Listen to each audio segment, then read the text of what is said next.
Why Black Phone 2's horrifying nightmare scenes will delight serious film nerds. Universal Pictures' emotional statement. Prepare to be thrilled by the chilling visuals of Black Phone 2 that will captivate even the most discerning film enthusiasts. But here's where it gets controversial. When the trailers for Black Phone 2 first dropped, it was clear that Scott Derrickson and C. Cargill were taking a bold step. The sequel delves deeper into the twisted lore of the grabber, revealing past horrors, unsolved murders, and the supernatural. It also raises the stakes by portraying the grabber as an entity that can haunt the Blake siblings, Finney and Gwen, even from beyond the grave.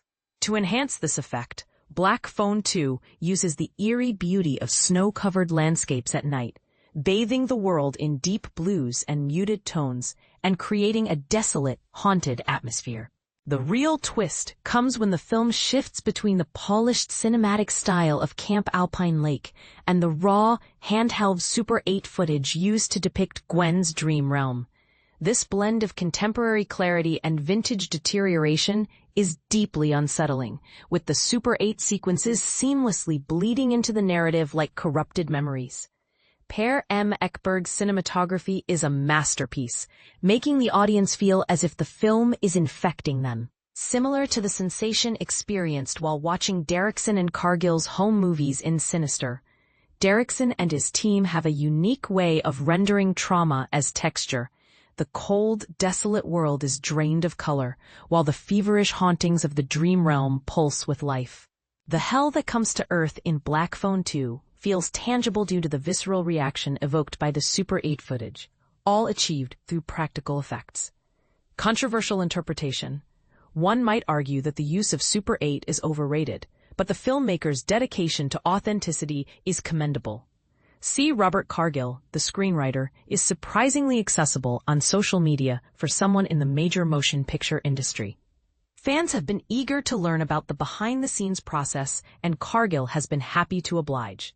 He confirmed that the Super 8 sequences were shot without digital trickery, using actual Super 8 film for silent scenes and Super 16 for those with dialogue.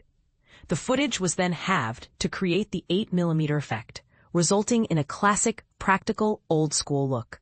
Film attended a Q&A session after the film's premiere at Fantastic Fest, where Derrickson elaborated on the process. He emphasized that everything seen on screen is real film, with no digital photography used to mimic the look. The team was dedicated to making the film look as authentic as possible, and Derrickson praised the recklessness of Super 8, highlighting the aberrations and weird flares that enhance the supernatural elements. Comment hooks. While many filmmakers have attempted to replicate the Super 8 look with digital effects, there's always a sense of artificiality. The Super 8 and Super 16 cameras used in Black Phone 2 were challenging to work with, constantly locking up due to the cold weather. However, the creative team pursued this approach to achieve the desired dreamlike quality. Derrickson believes that Super 8 has a transgressive quality, and the idea of capturing the dream world entirely in this medium was technically demanding but worth the effort.